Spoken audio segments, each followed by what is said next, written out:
आखिरी voice note रात के 3:15 बज चुके थे।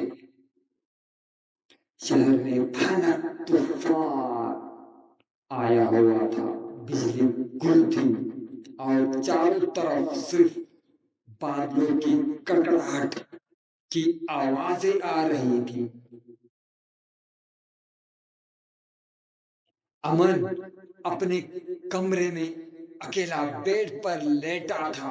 अचानक उसके फोन पर एक नोटिफिकेशन आया। व्हाट्सएप पर उसके सबसे अच्छे दोस्त समीर का एक वॉइस नोट आया था।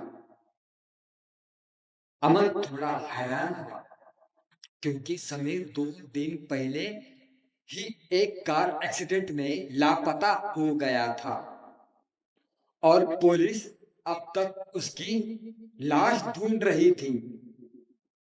कांपते हाथों से अमन ने वॉइस नोट पर प्ले बटन दबाया। स्पीकर से समीर की कांपती रोती हुई आवाज आई। अमन मेरी मदद कर। अमन मेरी मदद कर। मैं एक बहुत अंधेरी और ठंडी जगह पर फंसा हुआ हूं। यहाँ बहुत घुटन है और मेरे आसपास कोई घसीट घसीट कर चल रहा है। अमन के रोंगटे खड़े हो गए। उसने तुरंत टाइप किया, समीर तुम कहाँ हो? पुलिस तुम्हें ढूंढ रही है। मैसेज पर तुरंत ब्लू टिक लग गया। समीर अब ऑनलाइन था। तभी दूसरा वॉइस नोट आया। इस बार समीर की आवाज में एक अजीब सी खिंचाव थी, जैसे कोई उसकी गर्दन दबा रहा। अमन मुझे पता चल गया है कि मैं कहाँ हूँ। मैं उस जगह हूँ जहां से कोई वापस नहीं आता। लेकिन उसने मुझे एक मौका दिया है। अगर मैं किसी और को अपनी जगह ले आऊं तो वो मुझे छोड़ देगा। अमन का दिल जोर जोर से धड़कने लगा। उसने फोन फेंकना चाहा, लेकिन उसका हाथ जैसे स्क्रीन से चिपक गया था। तभी समीर को एक मैसेज आया, अपने कमरे का दरवाजा मत खोलना। अमन की आंखें डर से फटी फटी रह गई।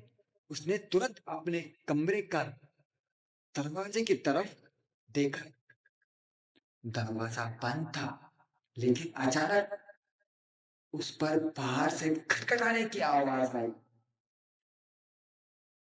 आवाज बहुत धीमी और गीली थी, जैसे कोई पानी में भीगा हुआ शरीर दरवाजे से टकरा रहा हो।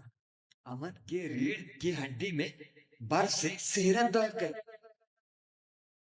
उसने फोन उठाकर मैसेज किया, समीर क्या तुम मेरे घर के बाहर हो? फोन की स्क्रीन पर समीर का अगला वॉइस नोट आया। अमन ने कांपते अंगूठे से प्ले किया। इस बार रिकॉर्डिंग में समीर की आवाज नहीं थी। उसमें सिर्फ कंक्रीट पर घसीटती हुई हड्डियों की और सांसों की भारी आवाज आ रही थी। और फिर समीर की वही फटी हुई आवाज गूंजी, जो सीधे दरवाजे के पार से भी आ रही थी और फोन के स्पीकर से भी। मैंने उसे तुम्हारा पता दे दिया है अमन। अब तुम उसकी जगह हो।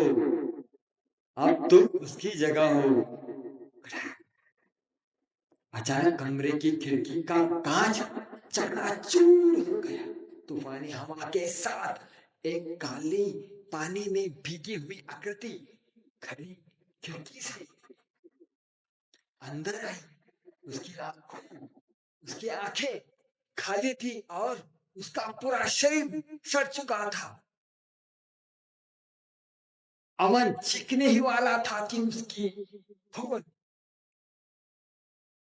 की स्क्रीन अपने आप ऑन हुई और समीर की तरफ से एक आखिरी मैसेज आया।